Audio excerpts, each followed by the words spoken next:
is a big thing these days. To negotiate the price, to do price counseling is one of the biggest things, because we must always remember that the house that they lived in for the past 40 years is the best house in Pretoria. Yes. There's no better house. It's the palace, remember? Yes. The seller thinks it's the palace. The buyers probably think it's like a shack. They're gonna offer a shack type of money. And then us as agents, we think it's just a house. It's just another house.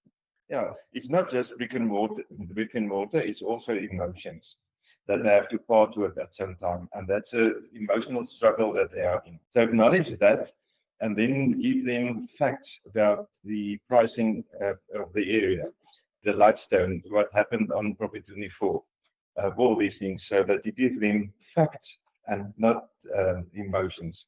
And then you can discuss that with them. And also remember our circle of trust.